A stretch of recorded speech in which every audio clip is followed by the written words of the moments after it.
Hi friends, welcome back to Karunya Kannada ಮನೆಗೆ. ಎಲ್ಲರೂ ಹೇಗಿದ್ದೀರಿ? ನಾವಂತೂ ಚೆನ್ನಾಗೇ ಇದ್ದೀವಿ ನೋಡ್ರಿ. ನೀವು ದೇವ್ರ ಕೃಪೆಯಿಂದ ಚೆನ್ನಾಗಿರ್ಬೇಕಂತ ನಾನು ಬಯಸ್ತಾ ಇದ್ದೀನಿ. ಇವತ್ತು ನಾವೊಂದು ಫಂಕ್ಷನ್ಗೆ ಹೋಗಬೇಕಾಗಿತ್ತು. ಅದಕ್ಕೆ ಸ್ವಲ್ಪ ಮನೆಯಲ್ಲಿ ಬೇಗ ಕೆಲಸ ಮಾಡ್ಕೊಂಬಿಡೋಣ. ಯಾಕೆಂದರೆ ಫಂಕ್ಷನ್ಗೆ ಹೋಗಿ ಬಂದು ಮನೆಯಲ್ಲಿ ಕೆಲಸ ಮಾಡೋಕಂದ್ರೆ ಆಗೋದಿಲ್ಲ, ಭಾಳ ಕಷ್ಟ ಅನಿಸ್ತೈತೆ. ಅಲ್ಲೇ ಫಂಕ್ಷನಲ್ಲಿ ಕೂತ್ಕೊಂಡು ಮಾತಾಡಿ ಉಂಡು ಬರೋವರೆಗೆ ಸುಸ್ತು ಅನ್ನಿಸ್ಬಿಡ್ತೈತೆ. ಮತ್ತು ಮನೇಲಿ ಏನು ಕೆಲಸನೂ ಮಾಡೋಕ್ಕಾಗೋದಿಲ್ಲ. ಇನ್ನು ಯಾರನ್ನ ಮನೇಲೊಬ್ರು ಮಾಡೋರಿದ್ದರೆ ಅಷ್ಟೇನು ಅನಿಸೋದಿಲ್ಲ. ಇನ್ನು ನಾವೇ ಎಲ್ಲ ಮಾಡ್ಕೋಬೇಕಂದ್ರೆ ಇನ್ನು ಕಷ್ಟ ಆಗುತ್ತಂತೇಳಿ ಇನ್ನು ನಾನು ಮನೆಯಲ್ಲಿ ಕೆಲಸ ಎಲ್ಲ ಬೆಳಿಗ್ಗೆನೇ ಮುಗಿಸ್ಕೊತಾ ಇದ್ದೀನಿ ರೀ. ನಮ್ಮ ಮಕ್ಕಳನ್ನ ಎಬ್ಬಿಸಿ ಹಂಗೆ ನಾನು ಗ್ಯಾಸ್ ಕಟ್ಟೆ ಎಲ್ಲ ಕ್ಲೀನ್ ಮಾಡ್ಕೊತಾ ಇದ್ದೀನಿ. ಅಷ್ಟರಲ್ಲಿ ನಮ್ಮ ದೊಡ್ಡ ಮಗಳು ಎದ್ಲು ರೀ. ಇನ್ನು ನಮ್ಮ ಮಗಳಿಗೆ ನಾವು ಹಿಂಗೆ ಹೋಗೋಣಮ್ಮ ಅಂತ ನಾನು ಹೇಳ್ದಾಗ ನಮ್ಮ ಮಗಳು ಖುಷಿ ಆದಳು. ಇನ್ನು ಮತ್ತು ನಿಮ್ಮ ಹಾಸಿಗೆ ನೀವು ತಕ್ಕೋರಮ್ಮ, ಮತ್ತು ನಾನು ಇಲ್ಲೆಲ್ಲ ಕೆಲಸ ಮಾಡ್ಕೊತಿದ್ದೀನಲ್ಲ ಅಂದರೆ ನಮ್ಮ ಮಗಳು ಸರಿ ಅಮ್ಮ ಅಂತೇಳಿ ಇನ್ನು ಅವರೆಲ್ಲ ಹಾಸಿಗೆ ಅವರು ಒಂದೇ ಹಾಸಿಗೆ ಮಡಚ್ಕೊತಾರೆ ರೀ. ನಮ್ಮ ದೊಡ್ಡ ಮಗಳು ಚೆನ್ನಾಗಿ ಹೇಳಿದ ಮಾತು ಕೇಳ್ತಾಳೆ, ಅಂದರೆ ಸ್ವಲ್ಪ ಮೊಂಡು ಮಾಡ್ತಾಳೆ ಅಷ್ಟೇ. ಏನು ನೀಟಾಗಿ ನಿಮ್ಮಳವಾಗಿ ಸಮಾಧಾನವಾಗಿ ಹೇಳಿದರೆ ನಾನು ಹೇಳಿದ ಮಾತು ಕೇಳಿ ತನ್ನ ಕೆಲಸ ನೀಟಾಗಿ ಮಾಡ್ತಾಳೆ. ಇವು ತಾನು ಮಾಡಿಸ್ತಿರುವಂಥ ಹಾಸಿಗೆ ಬಂದುಬಿಟ್ಟು ತಾನು ಮತ್ತು ತನ್ನ ತಂಗಿ ಮಕ್ಕಂತಾರೆ ರೀ ಹಾಸಿಗೆದಾಗ. ಅದಕ್ಕೆ ಇನ್ನು ಅವ್ರು ಒಂದೇ ಹಾಸಿಗೆನೇ ಮಡ್ಸೋಕೆ ಹೇಳ್ತೀನಿ, ಬೇರೆ ಏನು ಕೆಲಸ ಹೇಳೋದಿಲ್ಲ ನನ್ನ ಮಗಳಿಗೆ. ಇನ್ನೊಂದು ಏನಂದರೆ ರೀ, ನಮ್ಮ ದೊಡ್ಡ ಮಗಳು ಕಣ್ಣಿಂದ ನೋಡಿ ಕೈಯಿಂದ ಮಾಡ್ತಾಳೆ ರೀ ಏನೇ ಕೆಲಸ ಆಗಲಿ. ಒಂದು ಸರಿ ನೋಡಿದ್ದಾಳೆ ಅಂದರೆ ನೆಕ್ಸ್ಟು ನಾವು ಹೇಳೋದು ಬೇಡ ತಾನೇ ಮಾಡಿಬಿಡ್ತಾಳೆ. ಅಂದರೆ ಒಂದೊಂದು ಸಲ ಸ್ವಲ್ಪ ಮೊಂಡು ಮಾಡ್ತಾಳೆ ಏನನ್ನು ಹೇಳಿದ್ರೆ. ಆದರೆ ಇಂಥ ಅವ್ರ ಕೆಲಸಗಳಾದರೆ ನೀಟಾಗಿ ಮಾಡ್ಕೊತಾಳೆ ರೀ. ನನಗೆ ಸಂತೋಷ ಅನಿಸ್ತದೆ. ನನಗೆ ಹೆಲ್ಪ್ ಮಾಡೋರು ಯಾರಿಲ್ಲ ಅಂದರೂ ಅಟ್ಲೀಸ್ಟ್ ನನ್ನ ಮಗಳನ್ನ ಇದ್ದಾಳಲ್ಲಪ್ಪ ಅನಿಸ್ತೈತೆ.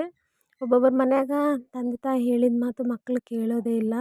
ಇನ್ನೊಂದು ಏನಂದರೆ ತಂದೆ ತಾಯಿ ಸಹ ಅತಿಯಾಗಿ ಪ್ರೀತಿ ಮಾಡ್ತಾರೆ ಮಕ್ಕಳನ್ನ. ಪ್ರೀತಿ ಮಾಡಬೇಕು ಮಕ್ಕಳನ್ನ ಎಷ್ಟು ಅಷ್ಟ್ರಾಗೆ. ಅದು ಹೆಂಗಂದರೆ ನಾವು ಪ್ರೀತಿ ಮಾಡೋದು ಅವರಿಗೆ ತೋರಿಸ್ಬಾರ್ದು. ತೋರಿಸೋದು ಅಂದರೆ ಅವ್ರು ಕೇಳೋಕ್ಕಿಲ್ಲ ಕೊಣಿಸೋದು, ಇಲ್ಲ ಅವ್ರು ಹೇಳೋಕ್ಕಿಲ್ಲ ಮಾಡೋದು. ಅವ್ರ ಹತ್ರ ಅವರು ಏನನ್ನ ಹೇಳಿದ ಮಾತು ಕೇಳಾರಂಗಿದ್ದಾಗ ಇಲ್ಲ ನೀನು ಮಾಡಿದ್ದೆ ಕರೆಕ್ಟು ಅಂತ ನಾವು ಸುಳ್ಳು ಹೇಳೋದು. ಹಿಂಗೆಲ್ಲ ಮಾಡಿದ್ರೆ ಅವ್ರಿಗೇನೋ ನಿಜ ನಾನು ಮಾಡಿದ್ದೆ ಕರೆಕ್ಟು ಅಂಥೇಳಿ ಅವ್ರ ಮಕ್ಕಳು ಹಠ ಮಾಡೋದು ಕಲಿತಾರೆ ರೀ. ಮಕ್ಕಳು ಹಠ ಮಾಡಬಾರ್ದು ಅಂದರೆ ಅವ್ರು ಏನನ್ನ ಮಾಡಿದರೆ ಅದು ತಪ್ಪಾದರೂ ಸಹ ಪರವಾಗಿಲ್ಲ, ನಾವು ಮಕ್ಕಳನ್ನ ದಂಡಿಸಬೇಕು. ಇದು ನೀನು ತಪ್ಪು ಮಾಡ್ತಿದ್ದೀಯ ಅಂತ ಹಂಗೆ ಏನನ್ನ ಹೇಳಿವಂದ್ರೆ ರೀ ಮಕ್ಕಳು ಇನ್ನೊಂದು ಸರಿ ಮಾಡೋದಿಲ್ಲ. ನಮ್ಮ ದೊಡ್ಡ ಮಗಳು ನೋಡಿರಿ, ಫಸ್ಟು ಏನನ್ನ ಹೇಳ್ದಾಗ ಸ್ವಲ್ಪ ಕಷ್ಟ ಆಗ್ತಿತ್ತು ನನ್ನ ಮಗಳಿಗೆ. ಈ ಹೇಳಿದ ಮಾತು ನೀಟಾಗಿ ಕೇಳ್ತಾಳೆ. ಈಗ ನೋಡಿರಿ ಹಾಸಿಗೆ ಎಲ್ಲ ಮಡಚಿ ಬಂದು ನನಗೆ ಹೇಳ್ತಿದ್ದಾಳೆ, ಅಮ್ಮ ನಾನು ಹೇಳ್ತೀನಮ್ಮ, ನಮ್ಮ ಚಾನಲ್ನ ಲೈಕ್ ಮಾಡಿರಿ, ಶೇರ್ ಮಾಡಿರಿ, ಕಮೆಂಟ್ ಮಾಡಿರಿ, ಸಬ್ಸ್ಕ್ರೈಬ್ ಮಾಡಿರಿ ಅಂತ ನಾನು ಹೇಳ್ತೀನಮ್ಮ ಅಂತ ಹೇಳ್ತಾ ಇದ್ದಾಳೆ. ಇನ್ನು ಅಷ್ಟರಲ್ಲಿ ನಮ್ಮ ಮಗಳ ಹಾಸಿಗೆ ಎಲ್ಲ ಮಡಚಿ ಆದಮೇಲೆ ಇನ್ನು ನಾನು ಪಾತ್ರೆ ಎಲ್ಲ ಹೊರಗೆ ಹಾಕ್ಕೊಂಡಿರಿ. ಹಾಗೆ ಪಾತ್ರೆ ತೊಳ್ಕೊತಾನೆ ನಮ್ಮ ಮಕ್ಕಳು ಬ್ರಷ್ ಮಾಡಲಿ ಅಂತೇಳಿ ಪಾತ್ರೆ ಎಲ್ಲ ಹೊರಗೆ ಹಾಕ್ಕೊಂಡಿನಿ. ನಮ್ಮ ಮಗಳು ಪುಟ್ಟಿ ತಂದು ಕೊಟ್ಟಳು. ಕುತ್ಕೋರಮ್ಮ ಬ್ರಷ್ ಮಾಡಿರಿ ಅಂದರೆ ಇನ್ನು ಅವರು ಸರಿ ಅಮ್ಮ ಅಂತೇಳಿ ಕುತ್ಕೊಂಡು ಬ್ರಷ್ ಮಾಡ್ತಾಯಿದ್ದಾರೆ ರೀ. ಇನ್ನೊಂದು ಹೇಳ್ಬೇಕೇನೆಂದ್ರೆ ರೀ, ಗಂಡು ಮಕ್ಕಳು ಜಲ್ದಿ ತಂದೆ ತಾಯಿ ಮಾತು ಕೇಳಲ್ಲ ಮಕ್ಕಳು. ಹೆಣ್ಮಕ್ಳು ಹೇಳಿದ ಮಾತು ಚೆನ್ನಾಗಿ ಕೇಳ್ತಾರೆ. ಒಂದು ವೇಳೆ ಆ ಸಮಯದಾಗ ಕೇಳಿಲ್ಲ ಅಂದರೆ ಇನ್ನೊಂದು ಸರಿ ಆದರೆ ಕೇಳ್ತಾರೆ. ಅದೇ ಗಂಡು ಮಕ್ಕಳಾದರೆ ಭಾಳ ಮೊಂಡು ಮಾಡ್ತಾರೆ ರೀ. ನನಗಂತೂ ಹೆಣ್ಮಕ್ಳು ಅಂದ್ರೇ ಭಾಳ ಇಷ್ಟ ನೋಡಿರಿ. ಯಾಕಂದರೆ ಅವ್ರು ಹೇಳಿದ ಮಾತು ಕೇಳ್ತಾರೆ, ತಂದೆ ತಾಯಿ ಬಾಧೆನ ಅರ್ಥ ಮಾಡ್ಕೊತಾರೆ. ಅಂದರೆ ಚಿಕ್ಕವರಿದ್ದಾಗ ಏನು ಅವ್ರಿಗೆ ಅನಿಸಲ್ಲ ರೀ. ಅವ್ರು ದೊಡ್ಡವರಾದಾಗ ಅವ್ರು ಮಾಡುವ ಪ್ರವರ್ತನೆ ಆಗಲಿ ಅದೆಲ್ಲ ನಮ್ಗೆ ಇಷ್ಟ ಆಗಿಲ್ಲ ಅಂದರೆ ನಮ್ಗೆ ಎಷ್ಟು ಬಾಧೆ ಅನಿಸುತ್ತೆ. ಏನಪ್ಪ ಇವ್ರ ಸಲುವಾಗೇ ಅಲ್ಲ ಇಷ್ಟು ಕಷ್ಟಪಟ್ಟಿದ್ದು, ಇವ್ರ ಸಲುವಾಗೇ ಅಲ್ಲ ನಾವು ಇಷ್ಟು ದುಡಿತಾ ಇರೋದು, ಇವ್ರ ಸಲುವಾಗೇ ಅಲ್ಲ ನಾವು ಅವ್ರು ಇರ್ತಾಗ ಅನ್ಸ್ಕೊಂಡಿದ್ದು, ಇವ್ರ ಸಲುವಾಗೇ ಅಲ್ಲ ನಾವು ಎಲ್ಲರನ್ನ ದೂರ ಮಾಡ್ಕೊಂಡಿದ್ದು ಅಂತೇಳಿ ಎಷ್ಟೋ ಆಲೋಚನೆಗಳು ಬರ್ತಾ ಇರ್ತವೆ. ಆದರೆ ನಾವು ಮಕ್ಕಳಿಗೆ ಸಣ್ಣವರಿದ್ದಾಗ ಶಿಸ್ತು ಕಲಿಸಿ ಅಂದರೆ ರೀ, ನಾವು ಇಲ್ಲಂದ್ರೂ ಸಹ ನಮ್ಮ ಮಕ್ಕಳು ಶಿಸ್ತಾಗಿ ಇರ್ತಾರೆ ರೀ. ನಮ್ಮ ದೊಡ್ಡ ಮಗಳು ಇದ್ದಾಳಲ್ಲ ರೀ, ಎಲ್ಲರೂ ಹೇಳ್ತಾರೆ ನಿಮ್ಮ ಮಗಳು ಚೆನ್ನಾಗಿ ಪ್ರೇಯರ್ ಮಾಡ್ತಾಳೆ, ನಿಮ್ಮ ಮಗಳು ದೇವರಲ್ಲಿ ಎಷ್ಟು ಚೆನ್ನಾಗಿ ಬಲವಾಗಿ ಇದ್ದಾಳೆ, ಅದು ನನಗೆ ಆಶ್ಚರ್ಯ ಆಗ್ತೈತೆ ಅಂತೇಳಿ ಪ್ರತಿಯೊಬ್ಬರು ಹೇಳ್ತಾರೆ ರೀ. ಆದರೆ ನಮ್ಮ ದೊಡ್ಡ ಮಗಳು ಏನನ್ನ ಮಾತು ಕೇಳಿಲ್ಲ ಅಂದರೆ ರೀ ನಾನು ಹೊಡ್ದು ಬಿಡ್ತೀನಿ ರೀ. ಅದ್ರಾಗಂತೂ ಮುಲಾಜೆ ಇಟ್ಕೊಳಲ್ಲ. ಯಾಕೆಂದರೆ ನಾನು ಹೊಡೆದ್ರೆ ತನಗೆ ಸ್ವಲ್ಪ ನೆನಪಿರ್ತೈತೆ ರೀ. ನಾನು ಏನನ್ನ ಹೊಡೆದಿಲ್ಲ ಅಂತಂದರೆ ತನ್ನ ಮಾತೇ ಕೇಳೋದಿಲ್ಲ. ಅದಕ್ಕೆ ನಾನು ಹೊಡೆದು ಮತ್ತು ಆಮೇಲೆ ರಮಿಸ್ತೀನಿ. ಆದರೆ ನಾನು ಹೊಡೆಯುವಾಗ ನಮ್ಮ ಯಜಮಾನ್ರಿಗಂತೂ ದುಃಖ ಅನ್ನಿಸ್ತಾ ಇರ್ತೈತೆ ರೀ. ಅದಕ್ಕೆ ನಾನು ಏನನ್ನ ಹೇಳ್ಕೊಡುವಾಗ ಅವ್ರು ಜಲ್ದಿ ಸ್ವಲ್ಪ ಹೊತ್ತು ಮನೇಲಿ ಇರೋದೇ ಇಲ್ಲ. ಆಮೇಲೆ ಬೇರೆಯವ್ರು ಹೇಳ್ತಾರಲ್ಲ ರೀ, ನಿಮ್ಮ ಮಗಳು ಇಷ್ಟು ಚೆನ್ನಾಗಿ ಹೇಳ್ತಾಳೆ, ಓದ್ತಾಳೆ, ನಿಮ್ಮ ಮಗಳು ಬರೀತಾಳೆ, ನಿಮ್ಮ ಮಗಳು ಹೇಳಿದ ಮಾತು ಶಿಸ್ತಾಗಿ ಕೇಳ್ತಾಳೆ ಹಿಂಗೆ ಬೇರೆ ಮಕ್ಕಳನ್ನ ನೋಡ್ತೀವಲ್ಲ ಅವ್ರನ್ನ ಹಂಗೆ ನಿಮ್ಮ ಮಗಳು ಇಲ್ಲನೇ ಇಲ್ಲ ಅಂದಾಗ ಅವ್ರ ಅಪ್ಪಾಜಿಗೆ ಭಾಳ ಸಂತೋಷ ಆಗ್ತೈತೆ ರೀ. ನಾನು ಅವಾಗ ನಮ್ಮ ಮಗಳನ್ನ ಹೊಡಿವಾಗ ಬೈವಾಗ ತಾನು ಹೇಳಿದ ಮಾತು ಕೇಳಿಲ್ದಾಗ ಅವಾಗ ಅದು ಎಷ್ಟೇ ಕಷ್ಟ ಇದ್ರೂ ಅದು ತನಿಗೆ ಕಲಿಸ್ಬೇಕನ್ನೋದು ನನ್ನ ತಲೇಲಿ ಇತ್ತಂದರೆ ನಾನು ಬಿಡೋದೇ ಇಲ್ಲ ರೀ. ಅದು ಎಷ್ಟೊತ್ತು ಆದರೂ ಸಹ ನಮ್ಮ ಮಗಳಿಗೆ ತಾನೆಷ್ಟು ಹತ್ರಗೂ ನನಗೆ ಚಿಂತೆ ಇಲ್ಲ. ತಾನು ಫಸ್ಟು ಕಲಿಬೇಕು. ತಾನು ಕಲ್ತು ಆದಮೇಲೆ ನನಗೆ ಭಯ ಇರೋದಿಲ್ಲ. ಇಲ್ಲಾಂದ್ರೆ ನಾನು ಮಾಡ್ಬೇಕು ಅಂದಿದ್ದ ಕೆಲಸ ಎದಕ್ಕೆ ನನಗೆ ಆಗೇ ಇಲ್ಲಲ್ಲ. ಅಂದರೆ ಸ್ವಲ್ಪ ಜನ ಅಂತಾರೆ ರೀ, ಮಕ್ಕಳಿಗೆ ಕಷ್ಟ ಕೊಡಬೇಡ್ರಿ, ಕಷ್ಟ ಕೊಡಬೇಡ್ರಿ. ಬಟ್ ಕೊಡಬಾರ್ದು. ಏನಂದರೆ ಅವ್ರಿಗೆ ಬೇಸಿಕ್ ನಾಲೆಜನ್ನು ಇರಬೇಕಲ್ಲ, ಅಂಥವನ್ನ ಕಲಿಸ್ಬೇಕು. ಭಾಳ ಜನ ಮನೆಯಲ್ಲಿ ಪೇರೆಂಟ್ಸ್ ರೀ ಅವ್ರ ಮಕ್ಳು ಏನಂತಾರೆ ಅದನ್ನೇ ಕೇಳ್ತಾರೆ. ನಮ್ಮ ಮನೆಯಲ್ಲಿ ಇಲ್ಲ ರೀ, ನಾನು ಮಾತ್ರ ಯಾವ್ದ್ರಾಗ ಕಾಂಪ್ರಮೈಸೇ ಆಗೋದಿಲ್ಲ. ನಾನು ಯಾವ್ದ್ರಾಗ ಆಗಬೇಕು ಅದ್ರಾಗ ಆಗ್ತೀನಿ, ಬೇರೆ ಯಾವ ವಿಷಯದಲ್ಲಿ ಆಗೋದಿಲ್ಲ. ನಮ್ಮ ಮನೆಯಲ್ಲಿ ರಿಲೇಷನ್ಸೇ ಸ್ವಲ್ಪ ಹುಡುಗರನ್ನ ನಾನು ನೋಡ್ತಿರ್ತೀನಲ್ಲ, ಅವ್ರು ಶಿಸ್ತಾಗಿ ಬೆಳೆಸ್ತಾರೋ ಬೆಳೆಸಲ್ಲ ಅದು ಅವ್ರಿಗೆ ಬಿಟ್ಟಿದ್ದು. ಅಂದರೆ ನೋಡ್ತಾ ಇರ್ತೀವಲ್ಲ ಓಣಿಯಲ್ಲಿ ಮಕ್ಕಳಾದ್ರಿ, ಅವ್ರು ಏನನ್ನ ಮಾಡಿದ್ರೂ ಅವರು ಮಕ್ಕಳನ್ನ ಗದರಿಸಲ್ಲ. ಅವ್ರು ಏನು ಹೇಳಿದ್ರೂ ಇಲ್ಲ ನಮ್ಮ ಮಗಳು ಕರೆಕ್ಟೇ ಮಾಡಿದ್ದಾಳೆ ಅಂತ ಹೇಳ್ತಾರೆ. ಹಂಗೆ ಹೇಳಿದರೆ ಮಕ್ಕಳಿಗೆ ಹೌದು ನಾನು ಮಾಡಿದ್ದೇ ಕರೆಕ್ಟು, ನಾನು ತಪ್ಪು ಮಾಡಿಲ್ಲ, ಅವ್ರು ತಪ್ಪು ಮಾಡಿದ್ದಾರೆ, ಅವ್ರು ಸುಳ್ಳು ಹೇಳಿದ್ದಾರೆ ಅಂತೇಳಿ ಆ ಮಕ್ಕಳು ಇನ್ನೊಬ್ರ ಮೇಲೆ ಹೇಳಿದವ್ರ ಮೇಲೆ ದ್ವೇಷ ಕಟ್ಕೊಳೋದು.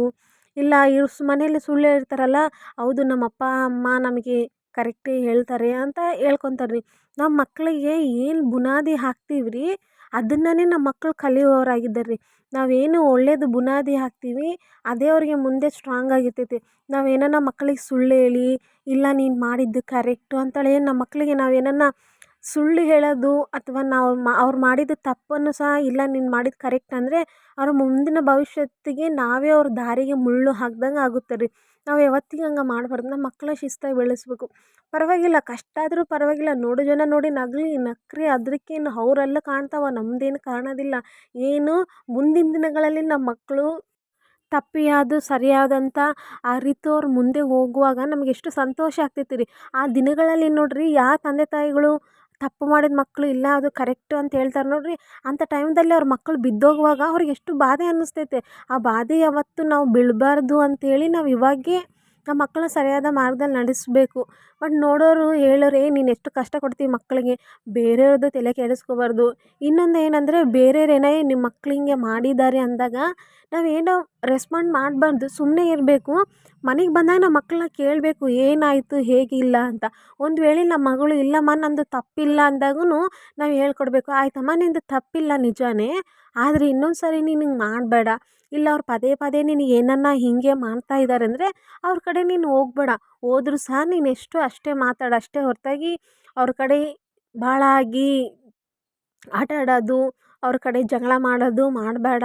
ಮತ್ತು ನೀನು ಅವ್ರ ಮೇಲೆ ದ್ವೇಷ ಕಟ್ಕೊತಿ, ಯಾರ ಮೇಲೇನೂ ನಾವು ದ್ವೇಷ ಕಟ್ಕೋಬಾರ್ದು, ಅದು ಒಳ್ಳೆಯದಲ್ಲ. ಮಕ್ಳು ಏನನ್ನ ಅವ್ರಿವ್ರ ಮೇಲೆ ದ್ವೇಷ ಕಟ್ಕೊಂಡೇ ರೀ ಅವ್ರ ಮೇಲೆ ಬರೀ ನೆಗೆಟಿವ್ ಕಾಮೆಂಟ್ಸೇ ಇವ್ರ ತಲೆಯಲ್ಲಿ ಬರ್ತಾವೆ. ಹಂಗೆ ಬರೋಕ್ಕೆ ನಾವು ಕೊಡಬಾರ್ದು.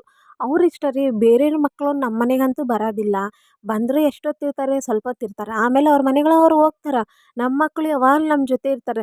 ಕಷ್ಟ ಆದರೂ ಪರವಾಗಿಲ್ಲ ನಮ್ಮ ಮಕ್ಕಳಿಗೆ ಪಾಸಿಟಿವ್ ಆಗಿ ಹೇಳ್ಕೊಡ್ಬೇಕು. ಒಂದು ವೇಳೆ ಅವ್ರಿಗೆ ಧೈರ್ಯ ಸಾಲ್ತಿಲ್ಲ, ಇಲ್ಲ ಅವ್ರಿಗೆ ಅಂಥವಂದ್ರೆ ಇಷ್ಟ ಆಗ್ತಿಲ್ಲ, ಇಲ್ಲ ಅಂಥ ಜನನ್ನ ನೋಡಿ, ಇಲ್ಲ ಸ್ವಲ್ಪ ಜನ ಹುಡುಗರನ್ನ ನೋಡಿ ಇಷ್ಟಪಡೋದಿಲ್ಲ, ಪರವಾಗಿಲ್ಲ ಅವರಿಂದ ನಮ್ಮ ಮಕ್ಕಳನ್ನ ದೂರ ಇಟ್ಕೋಬೇಕು ಅಷ್ಟೇ ಹೊರತಾಗಿ ನಮ್ಮ ಮಕ್ಕಳಿಗೆ ನಾವು ಅವ್ರು ಹಿಂಗೆ ಮಾಡ್ತಾರೆ ನೀನು ಹೋಗಿ ಹೀಗೆ ಮಾಡು, ನೀನು ಹೋಗಿ ಹೊಡಿ, ನೀನು ಹೋಗಿ ಕಡಿ, ಇವೆಲ್ಲ ಮಾತಾಡಬಾರ್ದು.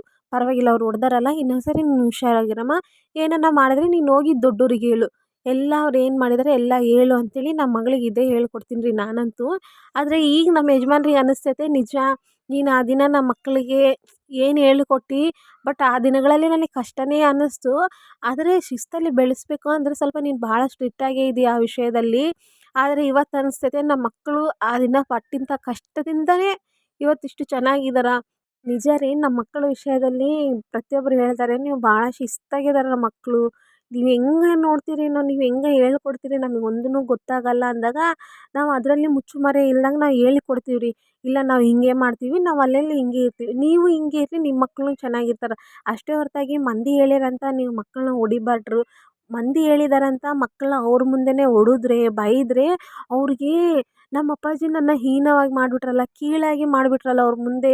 ಚಿಕ್ಕ ಮಕ್ಕಳಾದ್ರೂ ಅವ್ರ ತಲೆಯಲ್ಲಿ ಅಂಥವೆಲ್ಲ ಇರ್ತವೆ. ಅಂಥವೆಲ್ಲ ಮಾಡಬಾರ್ದಂದ್ರೆ ಅವ್ರು ಏನು ಹೇಳಿದ್ರು ಓಕೆ ಕೇಳಿ ಹಂಗೆ ಮಾಡಬಾರ್ದಂತ ಹೇಳ್ಬೇಕು ಅವ್ರ ಮುಂದೆ. ಅಷ್ಟೇ ಹೊರತಾಗಿ ಅವ್ರ ಮುಂದೆನೇ ಬಡಿಯಾದಂಗೆ ಮಾಡಬಾರ್ದು. ಮತ್ತು ಮನೆಗೆ ಹೋದಾಗ ನಾವು ಕೇಳ್ಕೋಬೇಕು, ಏನಾಯಿತು ಎತ್ತಾಗಾಯ್ತು ಅಂತ ಕೇಳ್ಕೋಬೇಕು ಹೊರತಾಗಿ ನಮ್ಮ ಮಕ್ಕಳನ್ನ ಯಾವತ್ತಿಗೂ ಮಂದಿ ಮುಂದೆ ಬೈಬಾರ್ದು, ಹೊಡಿಬಾರ್ದು. ನಮ್ಮ ಮಗಳೇ ತಪ್ಪು ಮಾಡ್ಯಾಳೆ ಅಂತಗೂ ಹೇಳ್ಬಾರ್ದು ನಾವು. ಮನೆಗೆ ಹೋಗಿ ನೋಡ್ಕೋಬೇಕು ಅವೆಲ್ಲ. ಇವಾಗ ನೋಡಿರಿ ಎಲ್ಲ ಮುಗೀತು. ಇನ್ನು ನಮ್ಮ ಫಂಕ್ಷನ್ಗೆ ಹೋಗ್ಬೇಕಂದಲ್ಲ ರೀ, ನಾ ಬಟ್ಟೆಗಳ್ನ ಇಸ್ತ್ರಿ ಮಾಡ್ತಾಯಿದ್ದೀನಿ. ನಮ್ಮ ಮಗಳು ಒಂದು ಡ್ರೆಸ್ಸಿಗೆ ಹೂವು ಕಿತ್ಕೊಂಡ್ಬಿಟ್ಟಿದ್ದಾಳೆ ರೀ. ಅದು ಕಿತ್ಕೊಂಡಿದ್ರೆ ಅವ್ನು ಹಂಗೆ ತೆಗ್ದಿಟ್ಟಿದ್ದೆ. ಇವಾಗ ಡ್ರೆಸ್ ಐರನ್ ಮಾಡ್ತಾಯಿದ್ದೀನಲ್ಲ ಅಂತೇಳಿ ನಾ ತೆಗ್ದು ಅದು ಡ್ರೆಸ್ಸಿಗೆ ಗಮ್ ಇರುತ್ತಲ್ರಿ, ಆ ಗಮ್ಮಿಗೆ ಸ್ವಲ್ಪ ಬಿಸಿ ಮಾಡಿಬಿಟ್ರಿ ಐರನ್ ಬಾಕ್ಸಿಂದ. ಅದು ಗಮ್ಮೆಲ್ಲ ಸ್ವಲ್ಪ ಕರಗ್ತೈತೆ. ಆವಾಗ ಆ ಹೂವನ್ನ ಅದಕ್ಕೆ ಟಚ್ ಮಾಡಿ ಹಚ್ಚಿಬಿಟ್ರೆ ಅದು ಗಮ್ ಹಂಗೆ ಅದಕ್ಕೆ ಅಂಟ್ಕೊಂಡು ಕುಂತು ಬಿಡ್ತೈತೆ ರೀ ಫ್ಲವರು. ಅದಕ್ಕೆ ಅದು ಭಾಳ ದಿನ ಆಯಿತು. ನಮ್ಮ ಯಜಮಾನ್ರು ಬಿಸಾಕಂದ್ರು. ಇಲ್ಲ ಬರ್ತೈತೆ ತಡೀರಿ, ನಾನೊಂದು ದಿವಸ ಮಾಡಿ ತೋರಿಸ್ತೀನಿ ಅಂತ ಹೇಳಿದೆ. ಇವಾಗ ಕರೆಕ್ಟ್ ನಾನು ಅದು ಮಾಡೋ ಟೈಮ್ಗೆ ನಮ್ಮ ಯಜಮಾನ್ರು ಬಂದಿದ್ದಾರೆ. ನಮ್ಮ ಯಜಮಾನ್ರು ನೋಡಿ ಅಪ್ಪ ಏನು ಟ್ಯಾಲೆಂಟ್ ಅಂತೇಳಿ ಹೇಳ್ತಿದ್ದಾರೆ. ನನಗೆ ಖುಷಿ ಆಗಕತ್ತೈತೆ. ನಮ್ಮ ದೊಡ್ಡ ಮಗಳ ಡ್ರೆಸ್ ರೀ ಇದು. ಆದರೆ ಫಂಕ್ಷನಿಗೆ ಹೋಗೋ ವೀಡಿಯೋ ಮಾಡೋಕ್ಕಾಗಿಲ್ಲ ರೀ, ಯಾಕಂದರೆ ಟೈಮ್ ಆಗಿಬಿಡ್ತು. ನಮ್ಮ ಯಜಮಾನ್ರು ಟೈಮ್ ಆಗೈತೆ ಹೋಗೋಣ ಬಾ. ನಮ್ಮ ಯಜಮಾನ್ರಿಗೆ ರೀ ಯಾವ್ದಾನ ಫಂಕ್ಷನ್ಸ್ಗೆ ಇಲ್ಲ ಯಾರಾನ ಇನ್ವೈಟ್ ಮಾಡಿದ್ದಾರೆ ಅಂದರೆ ಕರೆಕ್ಟ್ ಟೈಮ್ಗೆ ಹೋಗ್ಬೇಕು ರೀ. ಒಂದು 5 ನಿಮಿಷ ಹೆಚ್ಚು ಕಡಿಮೆ ಆದರೆ ಅವ್ರಿಗೆ ಭಾಳ ಬೇಜಾರಾಗ್ಬಿಡ್ತಾರೆ. ಅಯ್ಯೋ ಅವ್ರು ಹೇಳಿದ ಟೈಮ್ಗೆ ನಾನು ಹೋಗಿಲ್ಲ, ಅವ್ರು ಹೇಳಿದ ಟೈಮ್ಗೆ ನಾನು ಹೋಗಿಲ್ಲ ಅಂತ. ಆದರೆ ನಾನು ಎಷ್ಟು ಸರಿ ಹೇಳ್ತೀನಿ ರೀ, ನೀವು ಹೋಗ್ರಿ ನಾನು ನಿಧಾನವಾಗಿ ಬರ್ತೀನಿ ಅಂತ. ಅವ್ರು ಇಲ್ಲ ರೀ, ನಾನು ಹೋದ್ರೇ ನನ್ನ ಜೊತೆಗೆ ಅವ್ರು ಬರ್ತಾರೆ.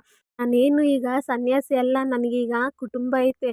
ಅವ್ರನ್ನೆಲ್ಲ ಕರ್ಕೊಂಡು ಹೋಗ್ಬೇಕು. ಒಬ್ಬರೇ ಹೋದ್ರೆ ಅದಕ್ಕಷ್ಟು ಬೆಲೆ ಇರೋದಿಲ್ಲ. ಫ್ಯಾಮಿಲಿ ಅಂದಾಗ ಕೂಡಿ ಹೋಗ್ಬೇಕು ಅಂತೇಳಿ ನಮ್ಮ ಯಜಮಾನ್ರು ಹೇಳ್ತಿರ್ತಾರೆ. ಹಂಗಂತ ಹೇಳಿದ್ರೆ ಇವಾಗ ನಾನು ಮನೆಯಲ್ಲಿ ಒಬ್ಬಳೇ ರೀ, ಎಲ್ಲ ಕೆಲಸ ಮಾಡ್ಕೋಬೇಕು, ಬಟ್ಟೆ ಇಸ್ತ್ರಿ ಮಾಡ್ಕೋಬೇಕು. 4 ಜನದಾಗ ಹೋದಾಗ ನಾವು ಚೆನ್ನಾಗಿರ್ಬೇಕು ಅನ್ನೋದೇ ನನ್ನ ಆಸೆ. ಆದರೆ ನಮ್ಮ ಯಜಮಾನ್ರು ಚೆನ್ನಾಗಿರಬೇಕು ಅಂತ ಹೇಳ್ತಾರೆ.